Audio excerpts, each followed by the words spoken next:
All right, good afternoon, everyone. Welcome to this December 21st regularly scheduled Newmarket School Board meeting here at the Media Center. I'd like to start with the Pledge of Allegiance.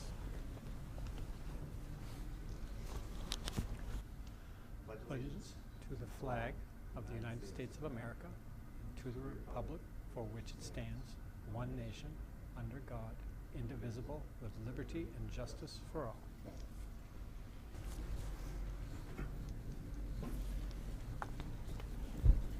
All right.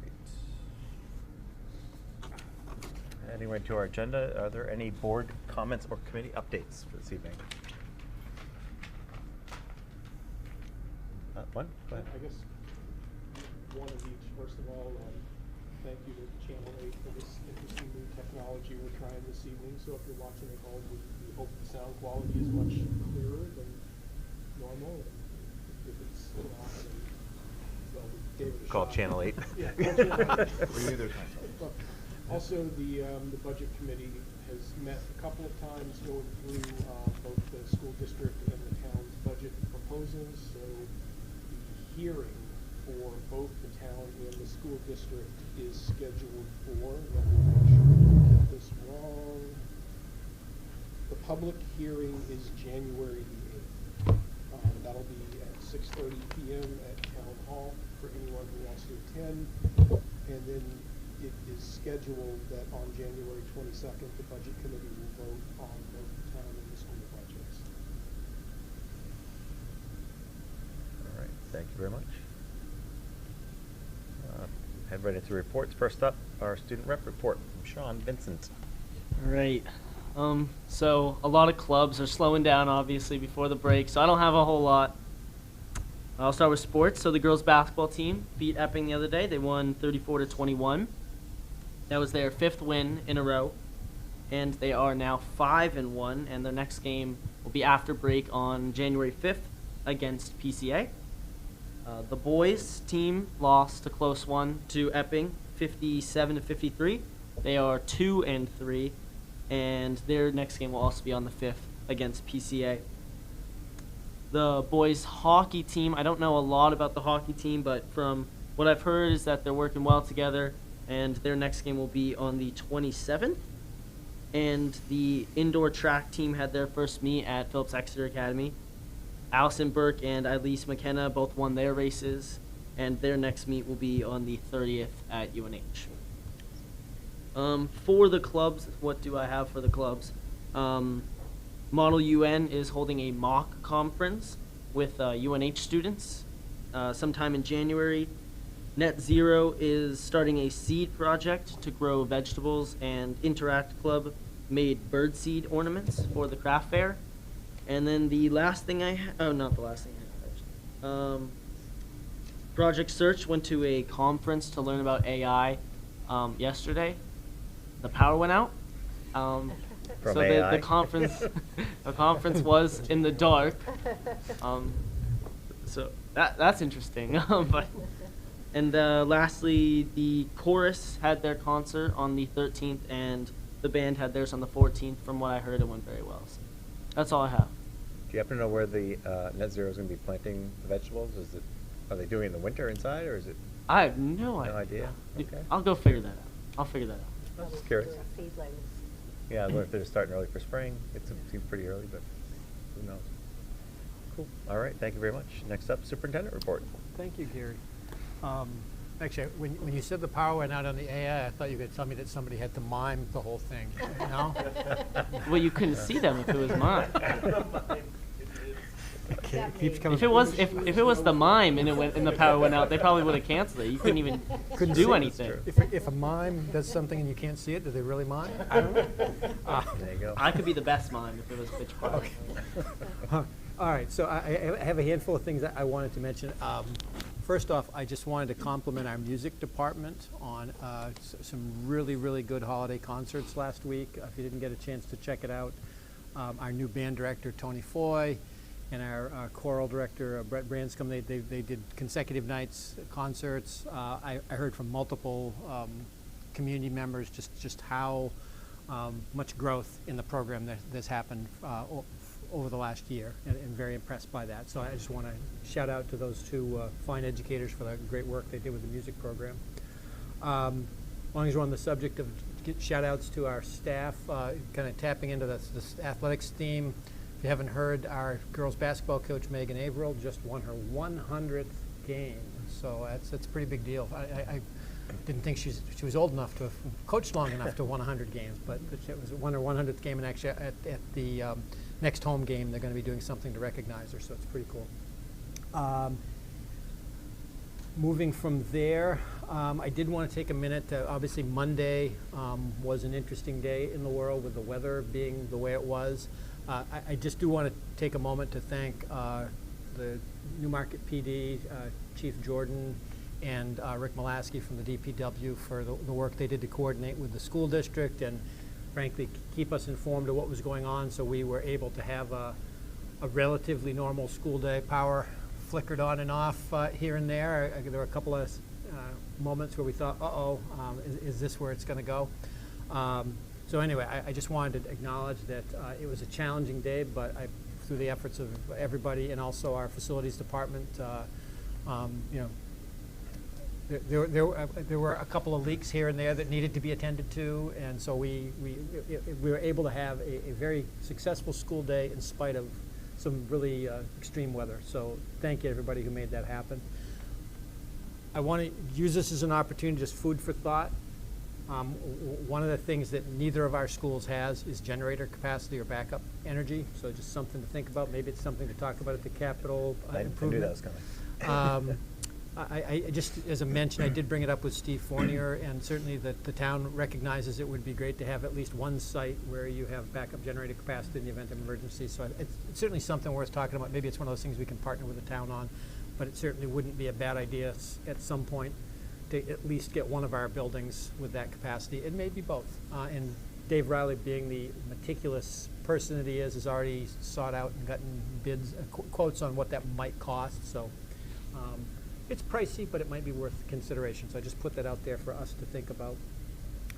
Last thing I wanted to mention was in the last couple of weeks in our schools have been very successful, but there has been a high level of illness and absenteeism.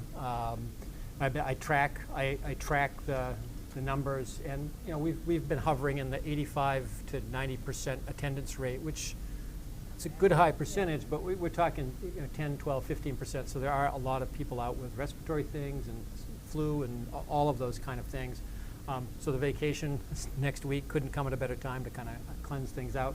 But I would use this as an opportunity and just talking to the community of, particularly when we come back from the holidays, the efforts people are making to make sure their kids are healthy and not sending them to school sick are make it possible for all of the schools to run effectively. And I think part of what we're seeing is people are being very cautious, and I do appreciate that. So anyway. Do you track it by illness or just our nurses do by the to some extent. I mean, certainly they track flu, they track COVID, they track RSV, they track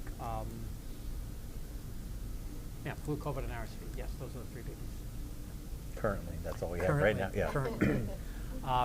So anyway, but that's all I have.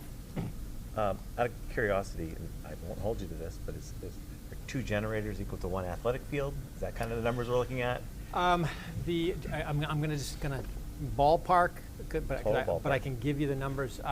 Obviously the high school, junior high is a much larger building, so the cost of a whole school generator is more expensive there. That's in the $500,000 to $600,000 range for that building. Elementary school is more like $350,000, somewhere in that neighborhood. So between the two schools, we're talking $800,000 to $100,000 to $1 million to do generators at both.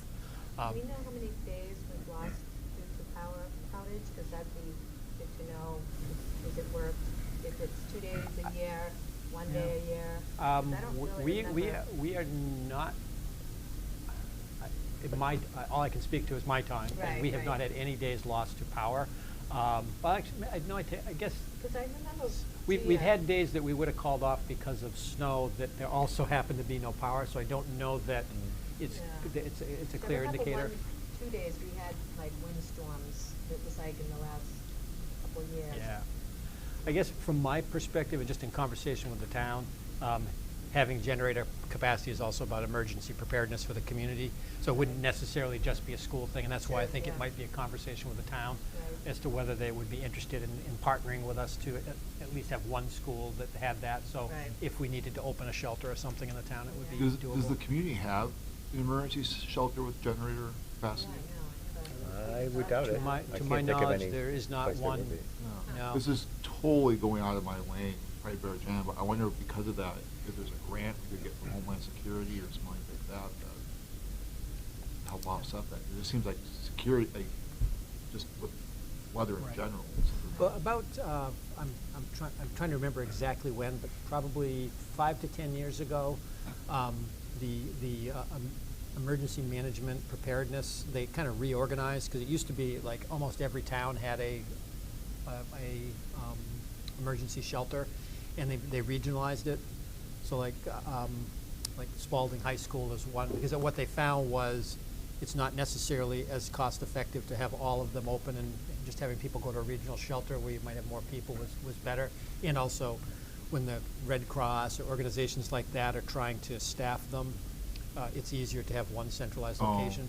So from that perspective, regionally, they've moved to a more regional center, and Newmarket is not one of those centers. I'm assuming Exeter must be a regional center, Exeter High School. But I guess more from a standpoint of just keeping people local, would it be of value to us? Because one of the things that does happen when you have an emergency like that is people are reluctant to leave their community, and if they can stay local, they're more likely to take advantage of resources like that. But again, I just put it out there as food for thought, because clearly there were some power outages, and in recent years we've had a lot of events that have led to multi-day power outages and so forth, and I'm sure the students would love to know that they would never have school called off because of a That power probably would be outage. really- That would guarantee that they could be at school. Hey. Sean looks like he wants to throw something at you. We were all, it went off in math class for like a minute. We were all like, oh my gosh, what if we get out? Like, maybe, hopefully it just stays off for like 30 more minutes and we can leave.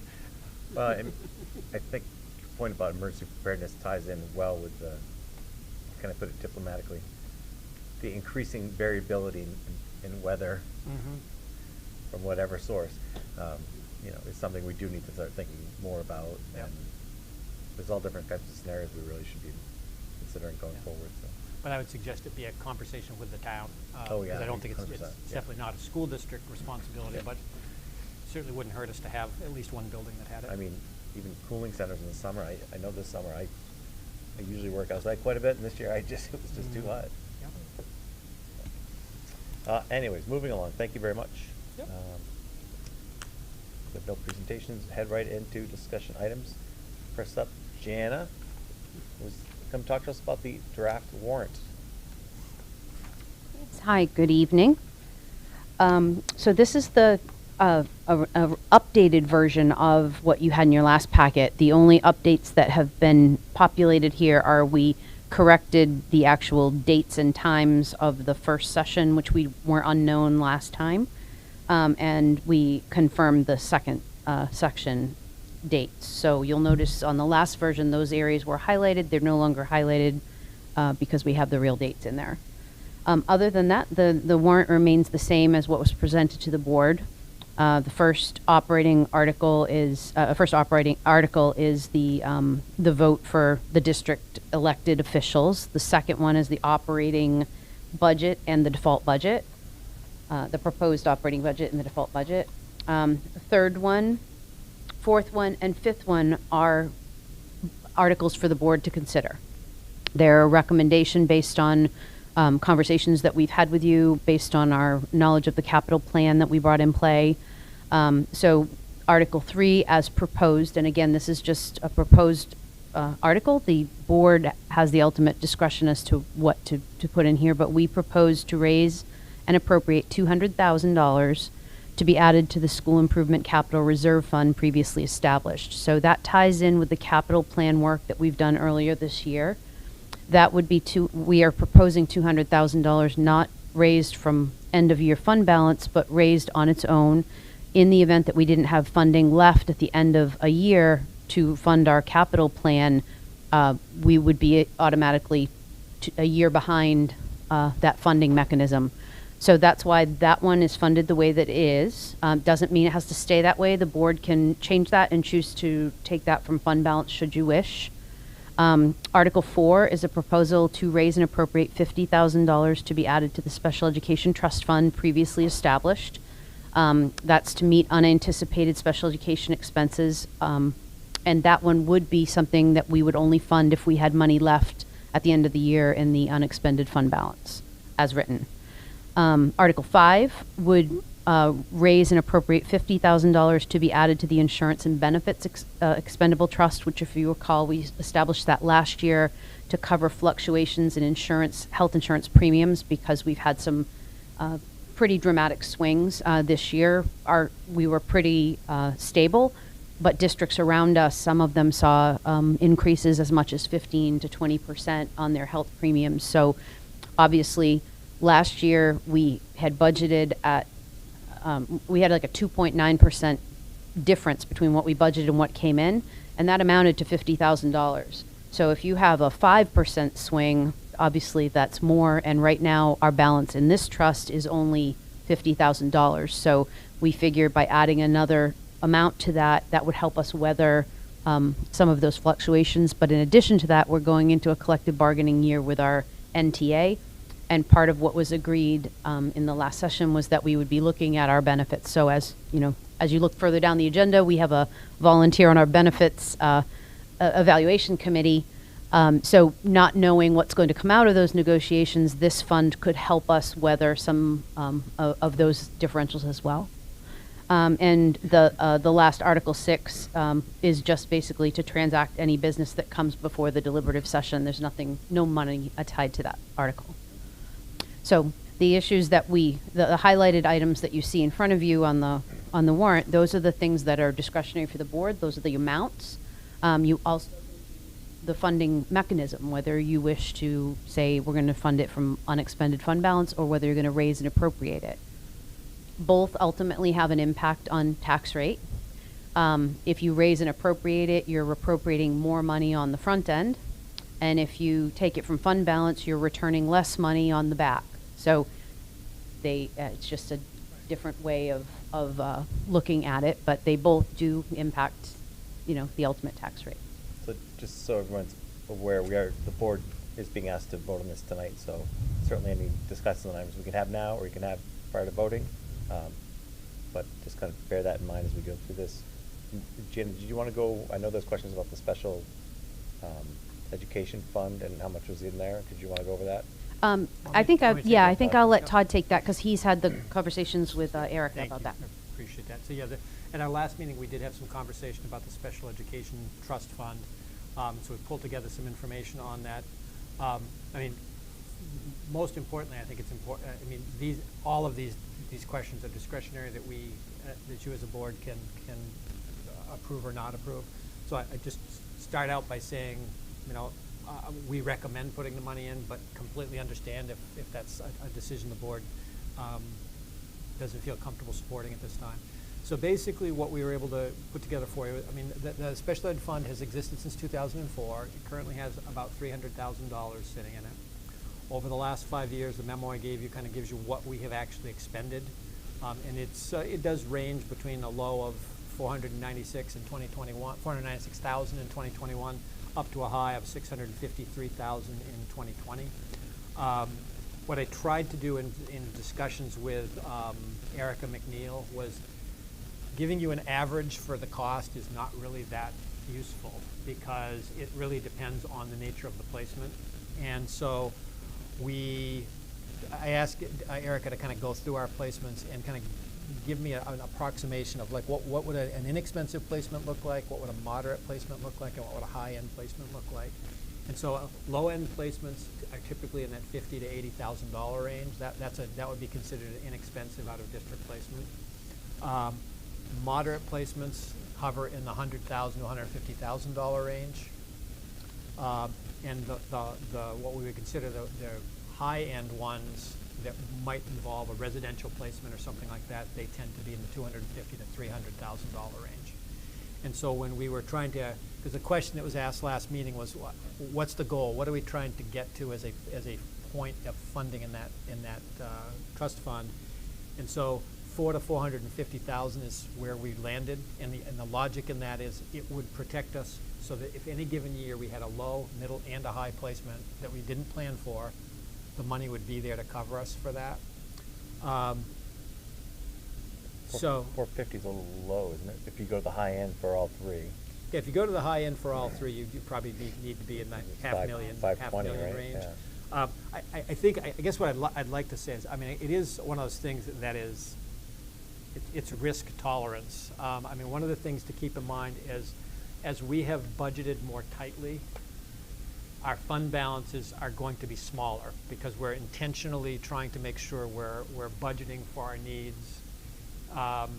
And so the fund balance is smaller. In recent years, our fund balance has been pretty substantial, and I think we felt like we could absorb more costs in there.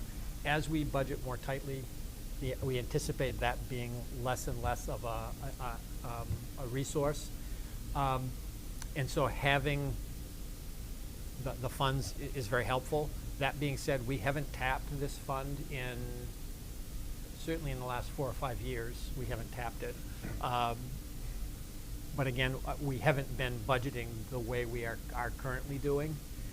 The other thing I mentioned at the last meeting was we also have the retained fund balance, which we currently, what is the current retained fund balance, Jana?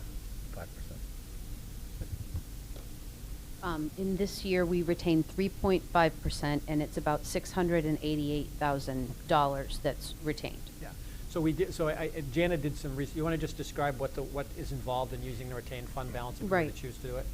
So we reached out to ask for some guidance. The laws governing how you access that money had changed, and I wasn't sure of the new requirements. I think I mentioned that the last time we were here. So we researched that. I think it was in 2018. Prior to that, you had to have the DOE approval to access that money. But when there was a change made, so now really all that's needed to access those monies is to hold a public hearing, much like you would for expending from a trust fund, and then the board can authorize that. We don't require state approval for that. The qualifications about how we use it, though, it has to be for an unanticipated expenditure. It can't be, hey, you know, we just decided we want to build an athletic field. Like, that's not what it's for. It's for unanticipated operating type expenditures that were not anticipated as part of the budget process. So as long, and that's a pretty broad description, but that is the way our attorney explained it to us. And is that, I'm sorry, is that, for that to carry, is that just 50% or 51% of those people who attend the meeting? Or is there a certain percentage of the general No, voting it's public that needs a to attend? public hearing. You would So the vote. board would have Oh, it's only a hearing? Oh, Right. Oh, okay. Right, Gotcha. it's not a an special election. meeting It's not a even. special meeting. It's just a public hearing, like when Yeah. you release from the trust fund. So you Okay. would hear input, you would consider the input, but then the board would ultimately vote on that release. In reviewing the idea of if we were to say, let's think of the retained fund balance as a potential source in the event we had an unusual special education placement, the danger was that you have to hold a public hearing, and it would be very likely about a single individual, and it does run the risk that your conversation needs to share private information that we really don't want to be having a public discussion about special education placements that way. But aren't we also making the assumption the retained fund balance is from the unexpended funds? Correct. So as we budget more tightly, the amount of unintended or unexpended funds is going to be lower, therefore presumably the retained fund balance is going to be lower.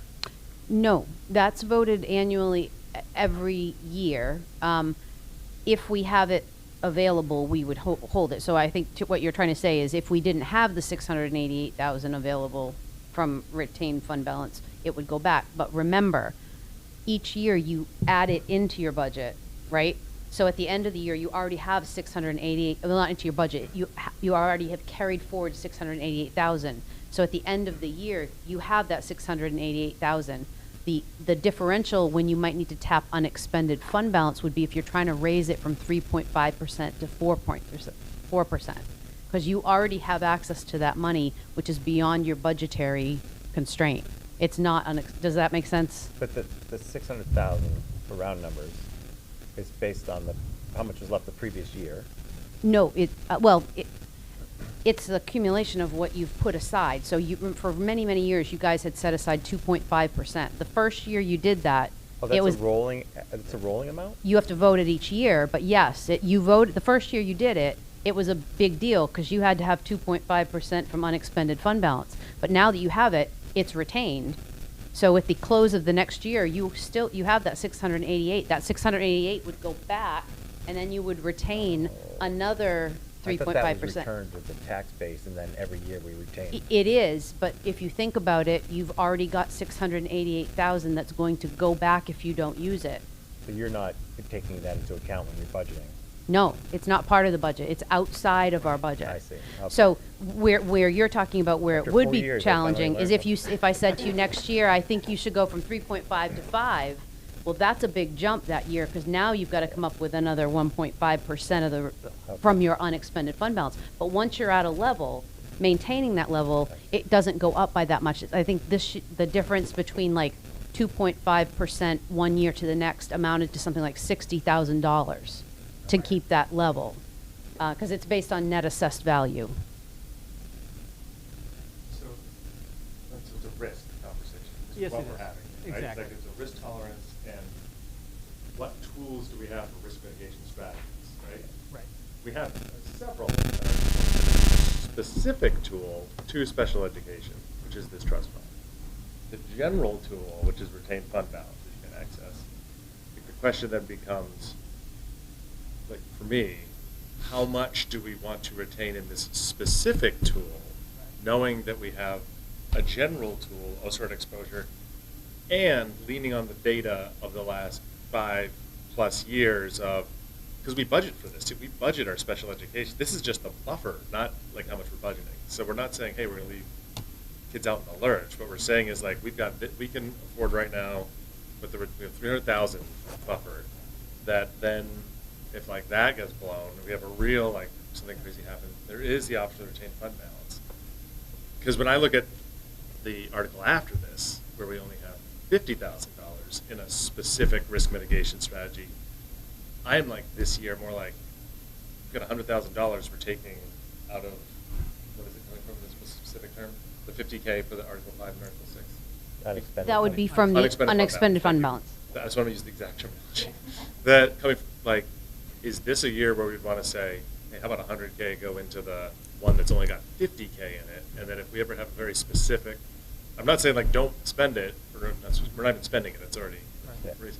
But it feels like that's a place where I feel greater risk right now than the special education fund, which is sitting at we could have a high placement, 2 moderate placements, or like 5, 6 low placements on top of what we're already calculating and still be able to cover it in here with what we have in the fund balance. That would wipe it out, which is another thing we don't want to have happen. But it does feel like the higher risk right now feels like it's in the insurance space than in this one this year.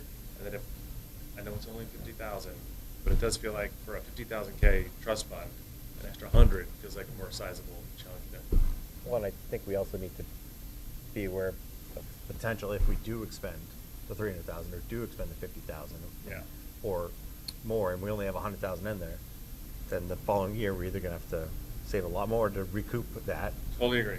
So, Or yeah. we rely on the retained fund balance. There's Or a whole not. right. Like Yeah. we don't want to wipe any of them out. We certainly don't want to do that. Yeah. We do have like the nuclear. It's not a nuclear option, but the real general risk management fallback. Based on the world today and the data that I've seen here on special education, how much we've spended versus how much we budgeted, which has been going up by percentage every year based on the law, right? Is that how it is? Just because Phil and I had some Yeah. exchange, just to kind of explain how we budget. I reviewed this with Erica. Basically, what she does is I talked to you about when we plan for students, we'd use the butts and seats kind of structure. She does similar, who are the actual students that we are dealing with out of district placements. She starts with that, and then she increases it by 5%, because 5% is the maximum amount by law that an out of district placement can increase their tuition. So for example, last year, we spent 631,000, or for FY '23, we spent 631,352, and what is in the budget this year is $779,000. It's 631,000 plus 5%, plus we added one additional out-of-district placement that we didn't know of when we budgeted, and so that became 779. In the current budget that we're proposing for FY '25, it's 828,000, I believe it is. So it's a little bit more. So, I mean, there's another, right, like, that risk it's generally mitigating is the fact that everywhere we send them could say, like, hey, this is more expensive, or hey, 5%, you get almost 5% more. But there's also some space in that based on the numbers here, unless everyone raises it Yep. by 5%. So there's another layer of risk. Again, I'm not saying, like, I don't want to support ensuring we have enough money to cover out of school placement. It just feels like there's limited resources, and I'm not saying reducing the resources because we can't, because it's already allocated, right? It's that where do we have a higher risk right now, and how do we want to allocate that this year? Oh, sorry, go ahead. I'll stop talking, I'm sorry. I was going to say, if we do use the retained fund balance, which I don't know that we've ever done, certainly we haven't done live in here, we would also then have to make the assumption that to be able to replenish that, we'd have to go back to the unexpended fund balance the following year, or the Right. end of the year, and yeah. Right. There That- is an element of that, though. If you look at the projected tax impact on the draft warrant, it already assumes that we're getting no benefit from that. It grates on me every year that this has become, because of the way we've customarily done it, such an unrealistically grim worst-case scenario. But that's what we do, so Yeah, we people have to. should be somewhat cognizant at this point that what you see on that warrant is the sky falling kind of scenario for what happens to the tax rate. Yeah. The sky falling, or Concord deciding to send a lot less money our way either way. But I mean, it is, sigmas are expensive when you're managing risk.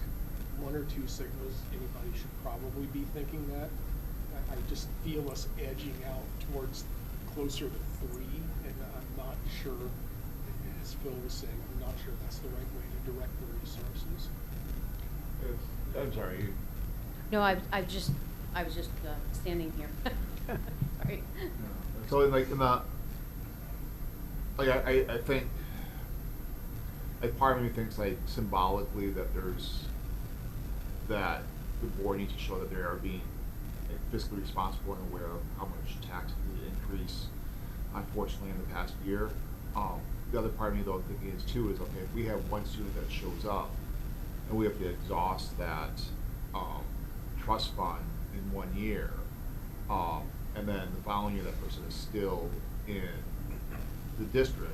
But we have you'd to- budget we would for it, budget. right? You'd We make have- the assumption and budget for that, Right. I assume, Could we following then year. turn Right. around though and Yes. use that, like if it's a $350,000 placement in our budget, that's a noticeable increase in the budget our size, right? Like, can we still access that trust fund though to help deal with that if we have more of a buffer in there? Does that make sense? So the trust fund, as I understand, is only for unplanned, right? Like, so we would budget for that. I don't think so, right? Are we It's for talking about the special routine? education. If I could Oh, just which make one? Yeah, sorry, which one? point, that in your scenario, in most cases, yes, you'd be able to capture that new student in your next budget, but think of timing, right? If we had a new student that came in right now, we've already budgeted for 24, 25. So not only do we have to pay for this year, but we gotta pay for next year before we have a crack at That's true. budgeting. So You're just right. be aware that could be 2 cycles. But again, how many times have we had to access this based on unanticipated? Like, it's all based on like probability and likelihood, and where like it feels to me like the probability of something crazy in the insurance world happening right now, based on everything, the meetings we've had here, that just feels like a much more variable space than historically what this data has told us here. And again, I mean, it's a risk. We just have to make the determination as to where we want to allocate the resources and mitigate the risk. Well, they're also from 2 different funding sources.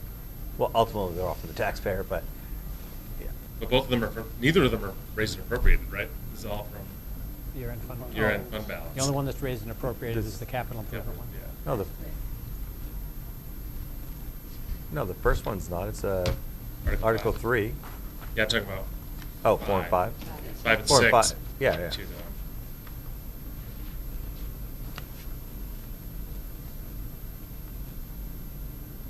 I mean, I've said. Oh, so school you know. improvement. I'm sorry, I was reading the wrong. Yeah. You're right.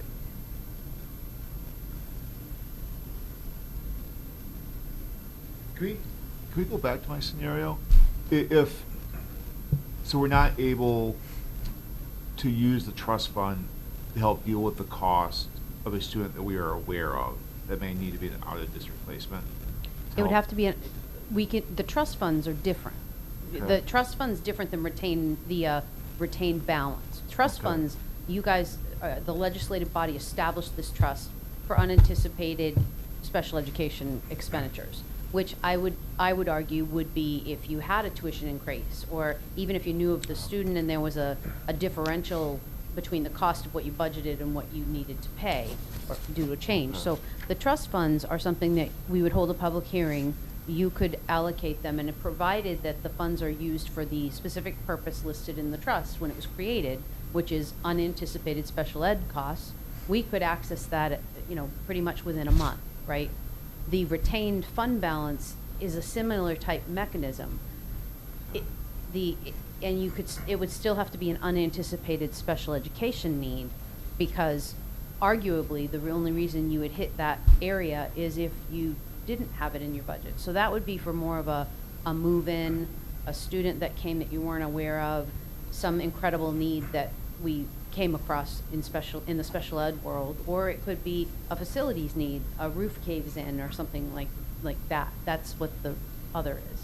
So, are you saying basically we can access the CIP fund for anything really that it falls under special education? It's not, it has to, Not does it the, have to not be the CIP, unanticipated? It's the technically fund, trust. the fund balance retained, the Right, no, I'm not- 3.5%. I'm talking about the trust fund. The special ed Yeah, trust fund, the yeah. expendable We can trust. access that. For anything For anything. unanticipated special ed. Unanticipated Okay, special ed, unanticipated. that's what the voters approved.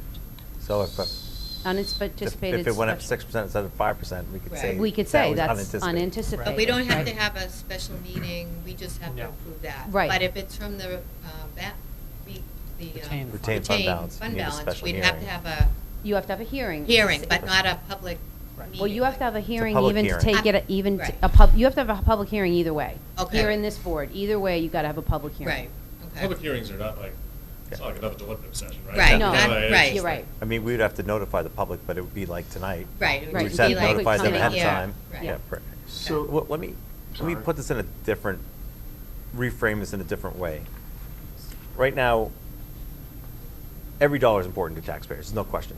We're talking $100,000, which is 10 cents currently till a revaluation, 10 cents on the tax basis, right? Yes, except it's actually nothing, a tax Well, impact here. no, but if it was returned, If it was returned, it would be like artificially. it would, increased every time. yeah. So are we spending a lot more time over 10 cents than we should be?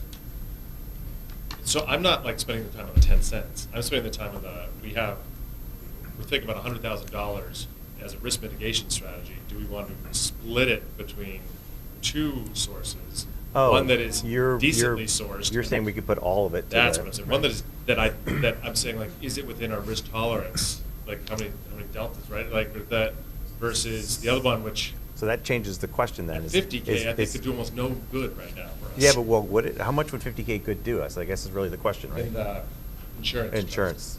So what Well, percent? I'll give you the same metric I cited a few minutes ago. Last year, we had I'm budgeted. old, it goes quick.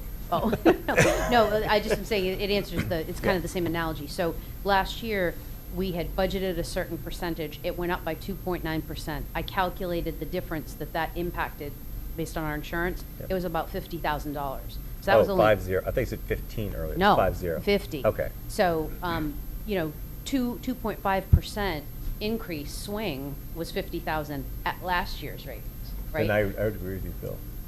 So you're saying 100,000 into the. Into the insurance fund. And I'm Insurance. not saying, like, I think Erica's by putting this on here, like, and superintendent did the absolute right thing of like, hey, we, like, this.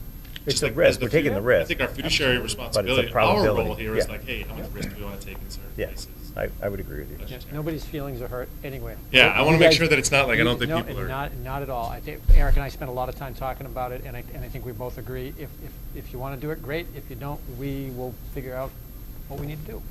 I mean, we do have Well- that nest egg if we need it. Yep, it's there. Well, yeah, It's so there. when you say figure out what you need to do, in theory, You shouldn't even have to probability, you touch shouldn't this. have to do anything. Right. Yeah. Okay. Yeah, and again, going back to the point, the proposed 24-25 budget has $828,000 for out-of-district placements in the budget. That is based on that calculation I just suggested to you. You take the actuals that we spent in the previous year times 5%, and then factor forward any new placements, and that's Yeah. the number that we. Which is where you're using some makeup. Yeah, Right. I'm totally agree with you. And I'm it's, totally on board. Like, I think that I started last meeting with and even though when I sent you an email, like, Mhm. is 400, 450 the right target for risk mitigation? But for me at this point, still a conversation to be had, but it's a moot point to me right now. I'm like 50K and that insurance one, that balance being so low is like my I- biggest concern. I agree, and it'd be nice to have a target of where we want that to be, but I All think of them should. but I think you're right. Well, clearly all of them. That one's probably more urgent. Because For we the same have reason we're we could talking have a about it now. 5% swing, which sounds like based on other districts, not that crazy, and all of a Yeah. sudden, like, Yeah. that There's would some- destroy, that would decimate that. There was some I completely horror agree. stories this spring Yeah. of districts getting, 7 and 8 and 10% more than they had budgeted for, and having to find hundreds and hundreds of thousands of dollars Right. to cover it. We're smaller, so it tends to not be quite that much, but there was some, 600,000-700,000 was not uncommon. No, we're talking as if 100,000's all we have to look at. This is an unretained fund balance, so we could put it up to whatever we want of that, presuming it's there, Yeah. right? So we could say 100,000 for that and 50,000 for the special ed. We could. So what happens if there's like, not that, like, does the tie go to the runner? Like, or That's a really good question. I had the same question, and I've reached out on that before. So the order that you put these articles on the ballot is important, right? So if, that's why the operating budget always needs to be your first operating budget. I was in a district once that had collective bargaining, and they had put it as the first article. They had to nullify the warrant, hold another meeting, because what happens is if the budget fails, it funds the first article first. So, yes, so the order is important. So what would happen in this case if this ballot goes forward? The first thing the voters would vote on was the operating budget and the default. If there's money left at the end of the year for retained fund balance, the next thing they voted on was the $200,000 to be added to the school improvement reserve. However, we're not taking that from fund balance. We would be raising that. So that would automatically get funded. Then you would have to have money left. It would go in the order. So the first one that would get funded on this ballot would be the special ed trust. And then if there was 50,000 left, then it would go to the insurance. So you can move the order of these articles around too. The higher up on the ballot it is, that would be the first one funded. You don't split it. In other words, it's like a waterfall effect. You fill the top down. So, let's assume we went with the 150, and all of that, like, we had that much left, right? Mhm. What does that do to our ability does it impact in any way, like, how much we would have to be able to allocate to retain fund balance in the next year? Does that impact that at all? Only marginally, unless you're making a shift from the 3.5% and you say Right. we want to go up to 4, you need to have fund balance left to create that differential. But in general, the calculation is based on the net assessed value. That said, your town is going to be going through an assessment, Yeah. right? And Yeah. so if the property value changes, the percentages of that value also changes, right? So even if you stayed at 3.5%, but the net assessed value goes up, now you've got to take money from fund balance to get to 3.5%. Again, the retained fund balance, if there's not money there, you don't fund it, right? So you can't fund more than what you have left, in Yeah. other words. I mean, it wouldn't be surprised if the assessment doubled. Like, And it's gonna go up. at the I can't budget imagine. hearing I was at, Steve was talking about 1.8 billion, I think, or something like that. Mm. So if that's what we have to do to get the 3.5% retained, then. Right. Well, That's- or you could lower your percentage next year, right? If you don't have the money left, you could say, well, okay, we. Oh, yeah, you could lower it to meet what right, we have, right? Right, you could say, what's the percentage we need, Jana, to meet 830,000? So maybe we only retain 2.5 again, Right. right? Hey. I mean, we have that discretion. That's something that I usually bring to you in the spring, and we usually know kind of where we're at coming in. I guess I just haven't connected that as well as I should have. No, you're doing good. So I think that I'm learning, but not. for me, it becomes like, what is our risk mitigation strategy? Specific or general? Right now, it's some combination of two, right? Like, we're specifically mitigating risk in these two areas with the trust funds. And we have the generalized, like, do we want to risk having less in the generalized to do these specific ones only by 50K, right? We're not talking about a huge dollar, right? But still, like, it's a strategy, right?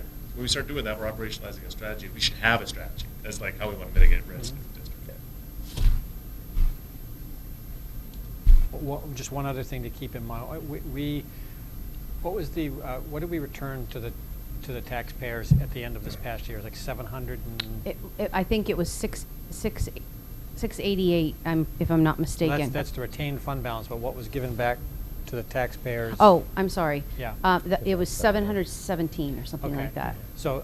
But remember, we took a bunch of stuff from end of year fund balance. It would have been much, much higher, but we Yeah. chose to fund some things Yeah. out of that. So the reason why I bring that up is clearly, in comparison year over year, if we end up returning less than 717, that is also a tax They're going to impact. feel Yeah. it. And so it's important to keep that in mind. So when you're doing these and you say it's out of retained fund balance, that becomes the priority, and what you have left to return gets lower. And so it is important to keep in mind that if people are used to us returning 750K when the rate is set, I don't think keep that in people mind. see it. I mean, Well- you're totally right, and it does They have affect no it. We should idea be aware that- of it. yeah. But But I I- doubt many people even realize it. Well, I don't think they do, but we can't deny the fact that it Baked affects in the their rate. tax rate. Yeah. So like Yeah. when 100%. when tax Yeah. rates came out this year, people were Yeah. surprised by Yep. because even though we had a 3.9 appropriation, we had a 10.2% tax increase. And it was after everything washed out, that's just how it played out. So it's just important to keep that in mind as you make those decisions. So maybe we look at bringing well, I guess I would, I don't want to propose it, but an idea would be to flip 5 and 4 in their order, increase the new 4, the old 5, the insurance fund to 75, Yeah. and leave the other at 50. Or you could reduce it to 25 if we wanted to. Yeah, we're Apples to talking about apples. such small numbers there in the grand Yeah. scheme of things at that point. For me, I'm fine with that, right? But, and again, I'm a small person, I was talking a lot. I do think though, like, at some point we should have some form of strategy and then a really reason, like, hey, we want to absolutely keep this at this balance. We want this one to be at this Yeah. balance. We want, like, our retained balance to stay here. It just feels like I don't want this to sound pejorative And maybe we at need to all, create a like- subcommittee to formalize the discussions we're having now. But I think we're coming up with a strategy. Yeah. We're doing it ad hoc every time we talk about That's what it feels like, That's the ad hoc. problem. It feels like we have an Yeah. ad hoc strategy Yeah. as opposed to like It's a, hey, random. here's Rather like But we what should we're think like it out aiming for. and propose this something is, as again, to the board. I think this is not saying anything against anyone. I think that like the fact that we're even in this conversation just shows how the district is maturing. Can I, for a moment, can I throw an idea out there with the increasing the dollar amount for the health insurance? That if I'm voting and I see the increase in the school budget, it's relatively small, $200,000 for the capital improvement plan, 75,000 or 100 for the health insurance, 50,000 for and even though it says in there that these will not necessarily impact the tax rate, we're assuming that the voters are going to read all that. Is this a risk on the day of voting that we want to take? That's a good point. Everything is a risk. I mean, by that way of thinking about it, we took a much bigger risk last year when you look at what we had on the warrant, Right, the tax the- impact of the The operating. CBA. I mean, It is a risk, but can't believe I'm going to say this. The default budget difference is not as bad as we've seen in other years. Don't hit me, Jana.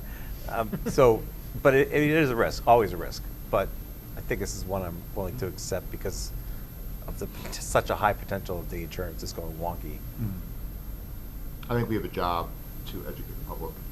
Oh, about that. 100%. I felt like I needed to say that, but I'm on board with what you said. Yeah. Todd had a great idea about a budget newsletter he's going to put together. Yeah, sure. And I mean, just because we haven't really talked about it much at all, the 200,000 is something we all committed to when we said we actually need to have a capital plan, keep these nice buildings. Which is, again, something we need to communicate really well. Yes. Yeah, absolutely. The lack of that in the past is how we end up having to spend so much money on renovations. Exactly. Is the capital improvement plan on the district website? It is somewhere, but I don't know that it's prominent.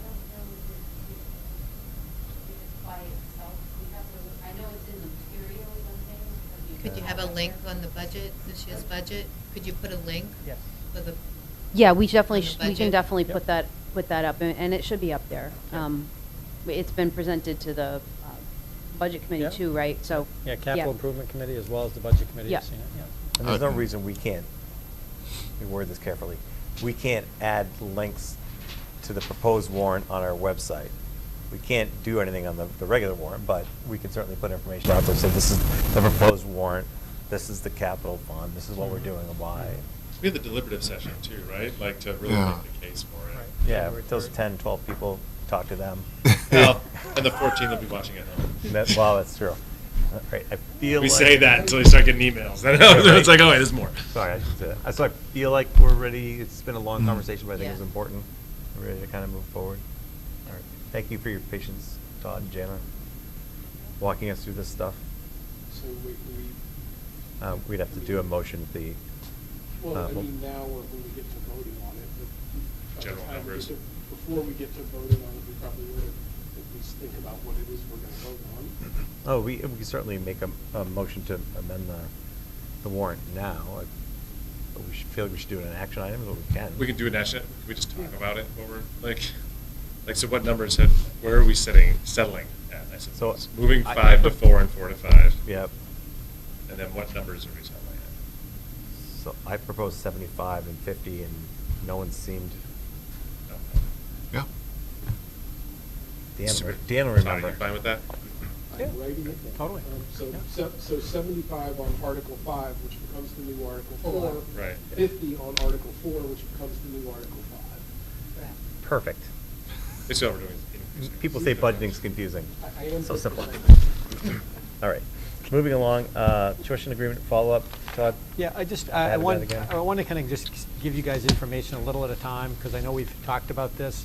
But one of the ideas that, last meeting I shared with you a tuition agreement from my previous district, and kind of talk through some of the pieces to, if we were to entertain the idea of tuition students from some other community. And so I wanted to follow up with a little more information. Andy Corman and I kind of sat down and did an analysis of trying to pin it down to when we're talking about capacity at the junior, senior high, what are we talking about? And so what I tried to do in this memo is to capture that for you. And so basically what it comes down to and I'm only talking about the high school level because really the middle school model, we have quite frankly have much less capacity there because of the structure of that. But at the high school level, a maximum number that we could handle based upon our current classroom guidelines that we follow and our current core staffing would be to go up to 528 students. That would be a bad idea. I just want to say that because that would be like basically filling every vacant seat and giving you no room for flexibility. So when you talk about like students wanting to be able to, they change their mind and want to switch classes in September, if you packed 528 kids in, you would not have any flexibility to change. It would be whatever schedule you're given is what you live with. So really you start to talk about what's the functional capacity. And so looking at that and kind of reducing down to like 90% of our maximum capacities, saying like we could handle 470 high school students, meaning compared to this year, we have 283 high school students. We could add potentially 187 and still adhere to the class size guideline of keeping classes 22 or fewer and not necessarily increase staff to compensate for it. The other things to keep in mind when you look at capacity is what are your core spaces, what can they handle? Our cafeteria really is designed for maximum capacity at lunchtime of 250. And if you've been here during a middle school lunch, that's largely what's there. It's a lot of kids in a cafeteria, but that's what it can handle. So theoretically, if we had 470 high school kids, 250 middle school kids, we could still keep a three lunch schedule, so the master schedule wouldn't have to be impacted by those students. And then the other, Do we currently have a 3 lunch? yeah, currently we have two high school lunches and 1 middle school lunch. Is that correct, Sean? Am I speaking the truth? I believe so. Okay. I think.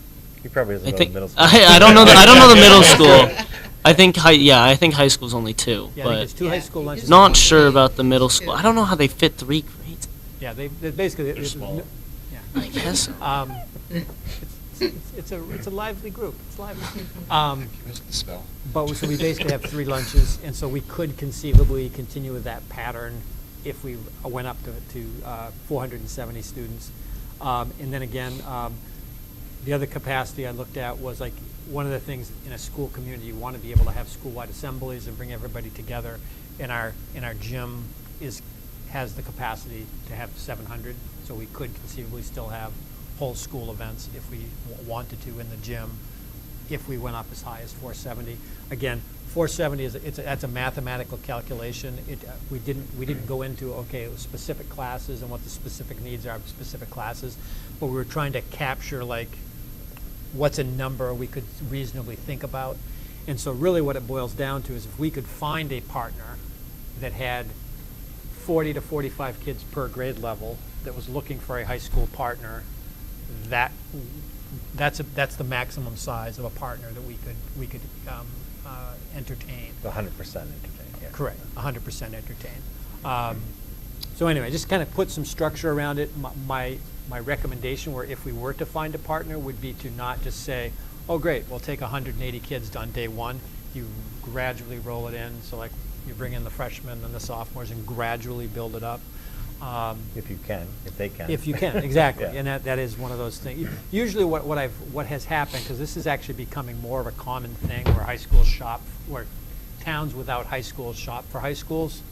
And there's a lot more give and take in terms of these transitional plans. And usually it's built into most tuition agreements that if the agreement ends, there's like a 3-year transition period built into it, so that you can't just say, Yeah. we're done with you, go away, because that wouldn't be good for those kids. But again, all I was trying to do is to give you a concept of what that number might look like. I mean, certainly, as I said before, we have capacity, and so where our strength would be is that we could set a tuition rate that would be very competitive with other communities, because we're talking about every dollar that we take in is a dollar more than we have now. And so you could conceivably set a tuition price point that might be attractive to a community, and then give us the revenue to be able to maintain programs that we have and potentially do some of the investments we're talking about in capital things and that sort of thing. Can we jump back to the the lunches? Sure. I'm assuming when you said the capacity for 3 lunches, you're talking about 250 kids per lunch-ish. Yeah, Are you you had- also talking staffing to be able to handle the additional 75 kids in a lunch together? Well, right now, I mean, it's a busy lunch when you have the entire middle school there, but the staffing does manage 250 kids or not 250 now. Right now, it's 233 middle school kids during one lunch, and they're able to manage that. And Well, the CAF staff, I'm thinking more disciplinary staff, to be honest with you. supervisory staff? Yeah. I think we'd have to look at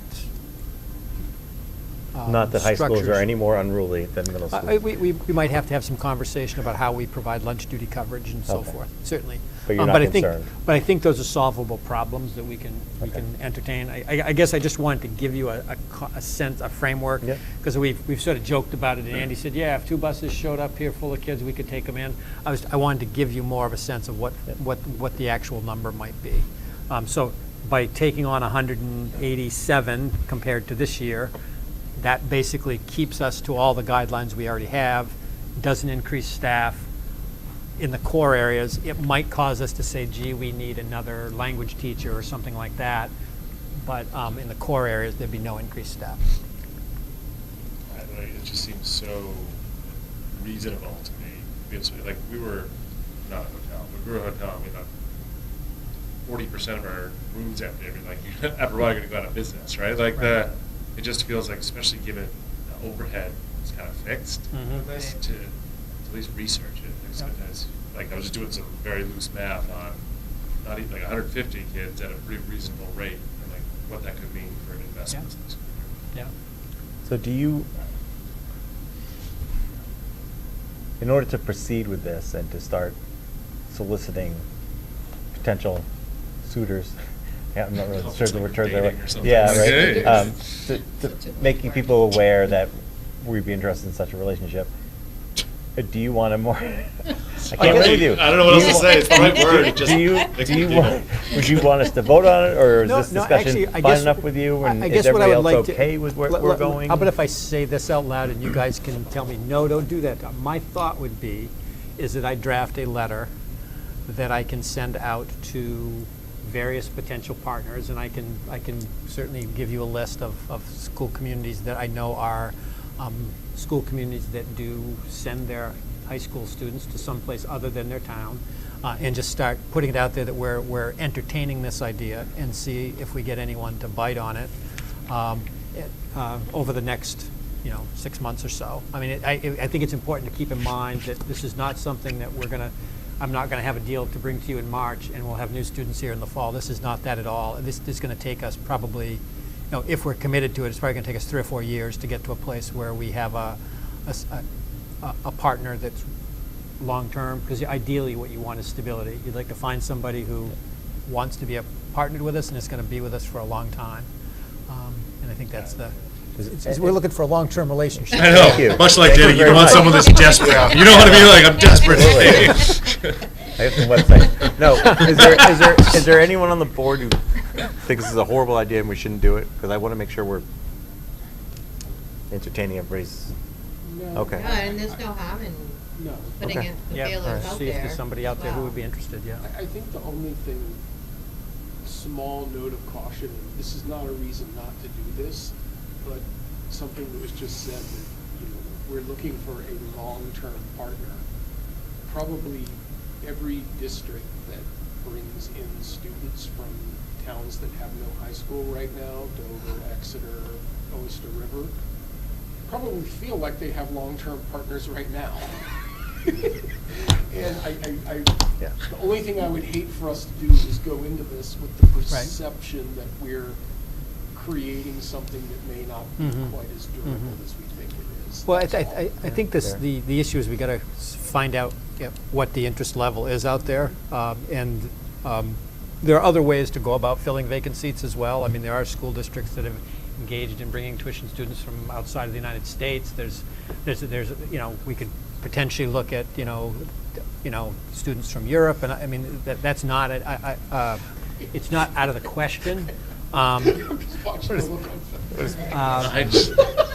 I just can't lose yours. I don't know. Very good. Anyway. But my point is, there are different ways to use your capacity. The one that I think is seamless and smoothest is if you can find a local partner that has a core of kids that they want to send to us, and that prevents us from having to have multiple, side agreements with multiple partners, because Yes.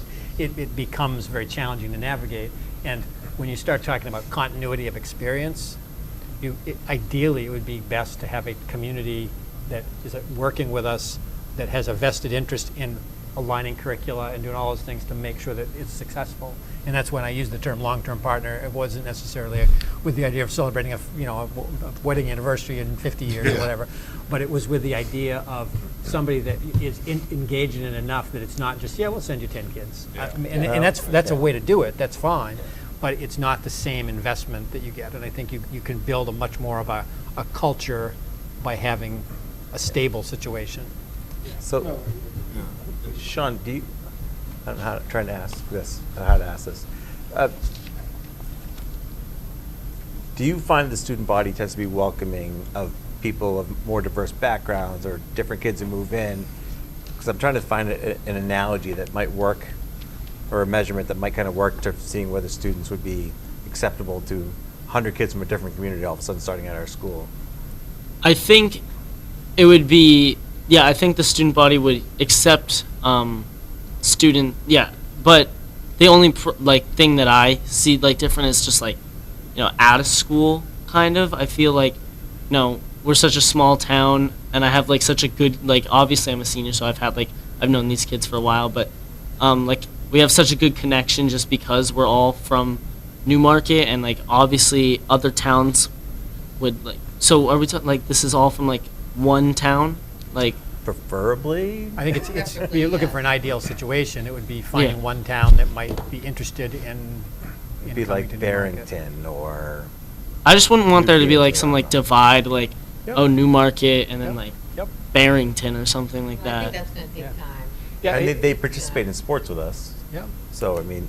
I don't it think wouldn't be that I don't think it different. would be that big of an issue at all. I think honestly it would probably be fine. Yeah. Given again, it starts with finding a tuition partner that wants to work with us, and then those are the kind of issues you work through, because ultimately, what we wouldn't want to do is lose all the good aspects of the Newmarket culture by bringing in a school system bringing a community that's very different than us in terms of priorities. And I think ideally we would find a community that has similar values and wants the same kind of things out of their schools. The vision of the graduate is a Yep. tool Yep. to be are we aligned with this? Yep.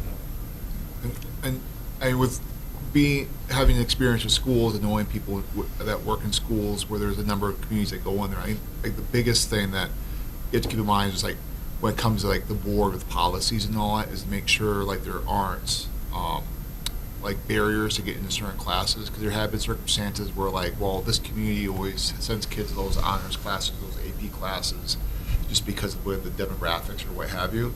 I think it's really important that we but we have policies and a culture that doesn't create barriers, create circumstances like that. Cool. All right. I guess we will move along then. Does anyone receive any correspondence? I did receive 2 community emails, one specifically commending Anthony Foy, the band director, for just a great concert that occurred last week, and just raving about the growth in the program. And then I got another one from a community member, just very pleased with the technology experience their child has had over at the elementary school with Laura Bascom, and just really pleased that it was the Lego robotics program and all of those wonderful things that she does, and really appreciating all the great work she does. Thank you very much. Apologize. Organize myself.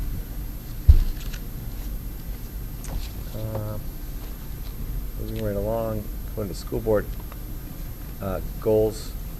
So we've already met some of our goals. I'm trying to delay here until I can find them. Page 15. Thank you very much.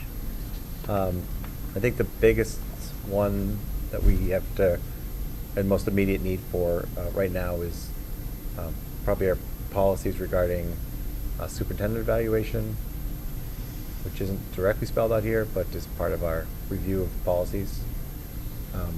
Do you folks have any update on that? I know we talked about doing an eval in Marchish. Well, we have the policies. Yeah. We're voting on it today, it's just the R Second read, document. right? Still. Yeah, so there's the policy, which is on page 21 of the packet. that we had the first read of last year, or last week, last time we met, excuse me. It's been a long week. Yeah. And the thought was that there's a specific, within this, there's a specific procedure or process where that with the new board taking the term starting in March, that board would immediately set their school board goals, and then the superintendents would align theirs with those goals, and then we would kind of use that as the evaluation mechanism, and then we would meet and have an update, and there's a specific date in that policy by where we would have kind of like a verbal discussion about how we're meeting those goals, and then at the end, at the end of that year, prior to the next election, there would be a more of a written evaluation based on those 4 things. Is that, am I saying that correctly? Yeah. What we're currently working on right now is our document that kind of spells out what those 4 indicators are. So what exactly instructional leadership is, management and operations, family and community engagement, and professional culture, so there's no ambiguity there. And that we would do something very similar to what we did last time, where there'd be kind of really written evaluation based on those things, where it's more of a narrative. And the idea is basing this on growth and aligning it with goals as opposed to more checking boxes or being punitive. Yeah, that fair? I think the philosophy is more like a growth conversation rather than like a block checking conversation. So are there any, I know you're still working on it, but are there any action items that we should be doing now or prior to the election to? Well, I feel like by law, we have to have some sort of written evaluation prior to the election. This is December, so we're going to have 1, 2, 4 meetings between now and then. Is that correct? Now, between now and the election? Well, we're going to have 2, 4, 5, probably 5. Okay. The evaluation has to be done during this year. It doesn't necessarily have to be before the election. Our policy, we're trying to tie it to that, but you do have that flexibility. Just to say that, my thought would be just assuming the board approves the policy tonight as a second read, probably what should happen is you should instruct me to do a reflection of my goals immediately to give to you, and then you can then start working with that to determine how you want to conduct the evaluation. Good. Is this, just out of curiosity, is the discussion coming out of the idea that you want time to write the narrative? Is that the connection? Well, the idea and the way the policy is written, and obviously we're halfway through the year, so I think we're sort of like talking about what to do moving forward. Yeah. The idea was to, like you said, have the goal setting occur when the board is setting the goals, superintendent sets goals, and then at least twice prior to the written evaluation, there are that we would have a non-public meeting where we would just talk about how are things going, what do you want to see me do more of, and give me that verbal feedback, and then there's written at the end. So I don't know that we have time to do, I mean, we could, I guess, to perfunctorily do it. We could do a couple of non-publics in the next month and a half to give me that feedback. They'll just be checking the block and trying to move away from it. Right. Personally, what I would like to see envisioning is that maybe Todd does start writing up some sort of narrative based on these 4 things. We get the R document together as a board, and then we create a written evaluation prior to the election that is there based on this policy and the R document, because that gives us the opportunity to at least kind of run it one time through before we actually do the actual steps with the next board. Does that sound good? Yeah, I guess my only thought, we don't want to just check a box to do it, but I think the process of going through it at least once this year as this board would be useful, even if it's not the full process, to at least go through the evaluation discussion. No. Just I'm fine with that. I'm saying that to have like the 2 extra non-public growth Yeah, conversations. 100%. Yeah, But that's I think we should have one just to checkable. feel like, Yep. so we've started doing it and we're getting I into agree. I agree the with board that. all knows how to do it, so the next time it's not fresh and new Yeah. people may not understand it, so. And it'd be a good way to communicate with, if there are new board members, Yeah. about where we're at currently. Yeah. So, yeah. It's great. Thank you. both very much for that. And thank you, Todd, for your patience with us getting this done. I need to eventually get there. All right, moving on. We do need a couple appointments, one of which is to the Health Benefits Committee. That's to look at and discuss the health benefits, and the other is a Teacher Evaluation Committee. The length of time of these committees are probably going to be vastly different. I think the Health Benefit Committee was going to be relatively short. You want to, since you're chair, you want to just quickly talk about those two committees? Sure. So we've kind of formulated the teacher evaluation one. I can't speak to. I'm not part of that. Oh, I'm sorry. I thought that. But I can talk about the health You are benefits now. one. I was The thinking health a benefits handbook. ones, we're kind of, we looked ahead. We have kind of a goal, and we have a charter that our HR consultant, Norm O'Neill, helped us draft, and it kind of lays out a little timeline. So what we're anticipating is starting that the third week of January. We're gathering our committee rosters now. The NTA and the NSSA have also been reached out to gather their members.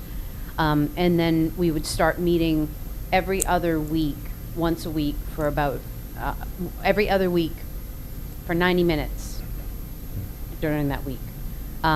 The times, we had a proposed kind of day and time, but we may have to go back and look at that. We're just trying to find an opportunity where we can bring people together from both schools, because they have different schedules, and we have people from both schools. We have people from the SAU, and of course we have board members. So it would go, we're anticipating and hoping it would go right through probably June, at which point we would have some type of recommendation. We would be evaluating all sorts of things during that time. But we would go into the summer with some recommendations to bring to the board in advance of collective bargaining with the teachers. So that's kind of the timeline we're looking at. The reason I bring up duration is because we have to make the assumption that there's going to be a different board in March. So it doesn't make sense to necessarily appoint someone to a committee who may not be here in mid-March. And if they're both, I thought one was going to be much shorter than that. That's the only reason I brought it up. So. Do we know what the length are of the teacher one? Yeah, the teacher evaluation committee is actually a much longer term commitment. It's going to extend through next year. And what is the commitment for each of these in terms of time? Because there's the length and there's the. Well, this was 90 minutes every other week until Yeah. June. Every other week? Every other week, yeah. So we had looked at, like, say, a Thursday for an hour and a half, once every other week, from now till kind of June. So we're talking like probably 10 meetings or so. Yeah. Yeah. Thereabouts. And the teacher evaluation one, it's probably going to be once a month, but it's going to be an ongoing effort. We don't expect to have an actual evaluation model to put into place until probably the new one for the 25-26 school year. So it's really it's similar in time commitment to the professional development committee. It's the same kind of thing where it'll be an ongoing effort for a year or more. So I feel bad, but Andrew and my seats are up in March. So, yeah, making the assumption that neither of us will be here.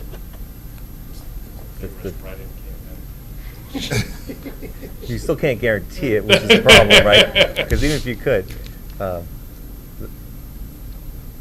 that puts the burden on three of you, unfortunately. I would do the teacher evaluation. All right, that's the one I would be interested in too, if you want to answer. The benefit stuff is just way outside of my wheelhouse. It's Yeah. anything I understand, so I don't think I can add much to that one. Yeah, like, I'm also inclined with teacher evaluation. I mean, like, performance management is under my, like my day job, so, but again, if you want to do it, I'm not going to stand for it. Yeah, I'll do the health You wanna do the benefits. health All right. Nice. Well, I can do the health benefit one. Thank you all very much. Yes. The only thing, I am on the PD committee, so we meet on Mondays. It's the only obstacle I'll have. Okay. So Yeah, we were told to avoid Mondays and Okay. Fridays, so it would be on Okay. a different day of the week. And what Okay. we're trying to nail down is just the time Okay. piece. All right, thank you all.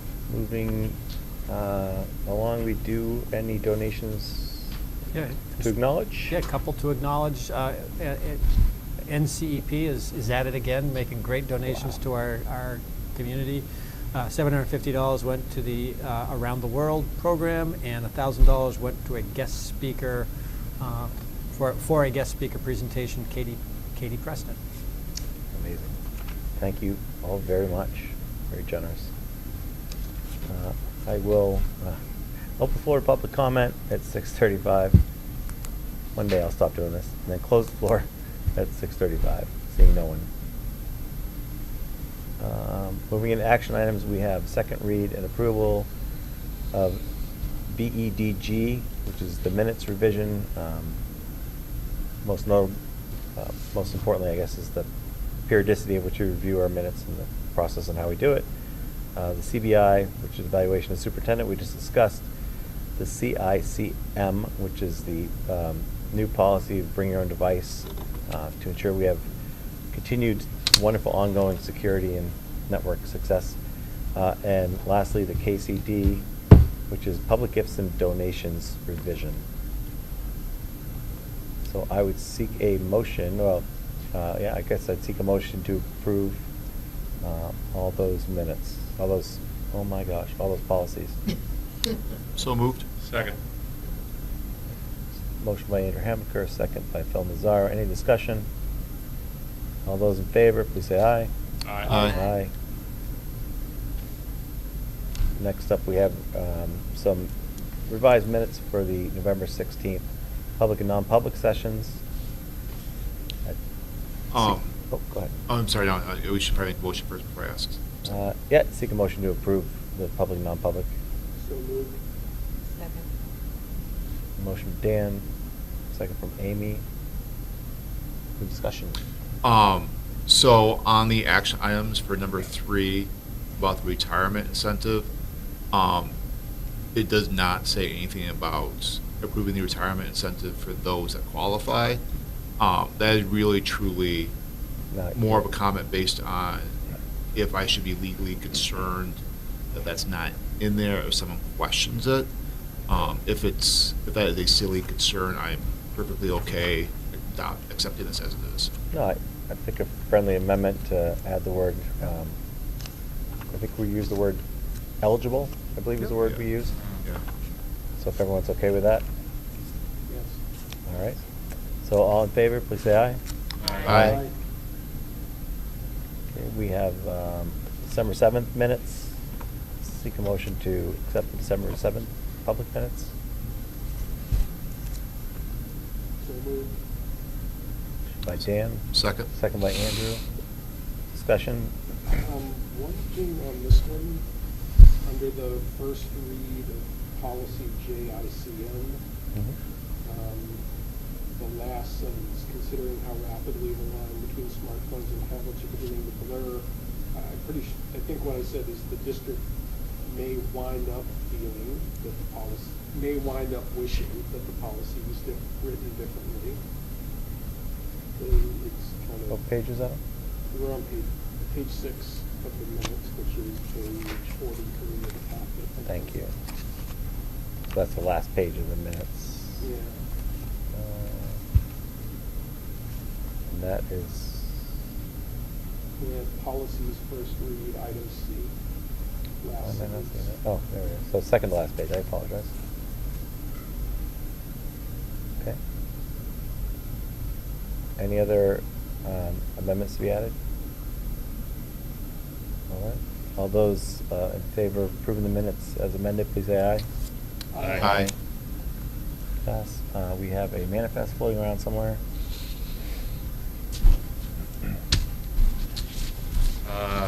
I move that we approve the manifest in the total of $1,767,278.30. Motion by Phil, do we have a second? Second by Amy. Any discussion? All those in favor, please say aye. Aye. Aye. Yeah. And that leaves us to the draft warrant. I could seek a motion for all those changes, but it may be better if someone else moves the changes first, and then we can vote on the I overall. move to, well, you have to, we don't have to, we just have to. Article 4 and 5. Yeah, but we should approve the warrant. The warrant, we don't have to amend it, right? Because it's just. No, we do, because it's changing the order.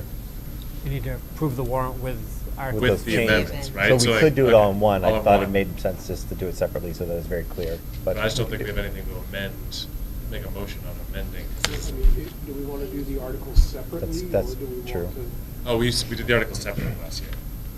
we could do that. It's probably easier to follow on the tape if we do them one at a time. Makes sense. All right, I don't think we can change Article 1, but I will seek a motion to approve Article 1 as presented. So moved. Second. I'm sorry.